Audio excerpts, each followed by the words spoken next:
In this video, you are going to learn how to do the fashion and portrait retouching in Adobe Photoshop. Coming up. Hi everyone, I am Harshvardhan. Welcome to harshvardhanart.com. In this special video, we are going to learn fashion and portrait or beauty retouching in Adobe Photoshop. So let's take a look what we are going to learn in this video. Fashion beauty retouching in Photoshop, and we'll take this image and we'll turn this image into something like this. Before we go any further, please hit the like button, and if you are new to this channel, please consider subscribing and don't forget to click the bell icon. That way you will not miss any new video from me. So having said that, let's get started.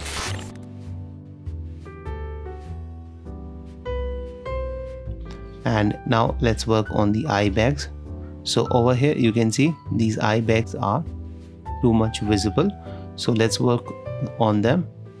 And first we'll merge all these layers. So we'll select the shift, press the shift and select all these layers or the bottom layers while holding shift, and that would select all these three groups plus layer. And then we'll press Ctrl E or Command E if you're using Mac. That would merge the layer.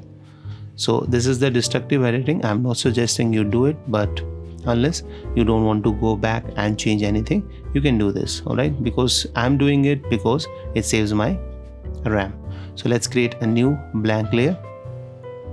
Now let's select the stamp tool or clone stamp tool, or you can simply press S, or you can select from here, and you can lower down its opacity to around 30%, and the mode should be the lighten, because we need to lighten these darkened parts. So that's why we are using the lighten, because we don't want to completely remove it.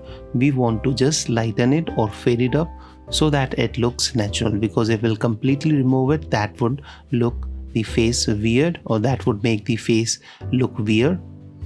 Alright, so we need to first pick the sample from certain areas while holding Alt or Option, and then we'll paint over the area where we want to paint those pixels. So first we'll press Alt or Option, and that would turn into the texture picker area, and we'll click on the area, and now our brush is ready. So we'll paint over this eye bag,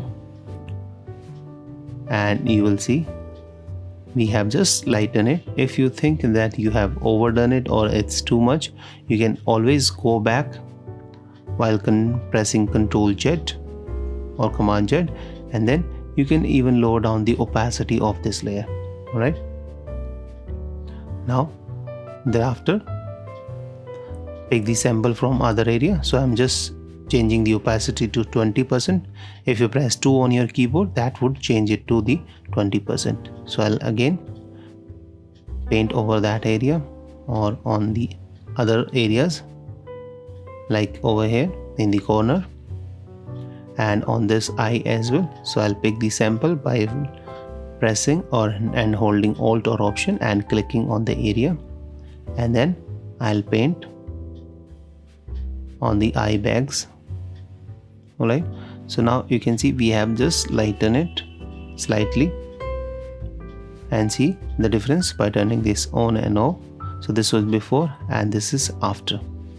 And if you feel that you have overdone it, let's lower down its opacity to something like, let's say 70 or 74%, so that it looks natural. Alright, so that it look natural. And don't forget to save your work. Let's create a new blank layer,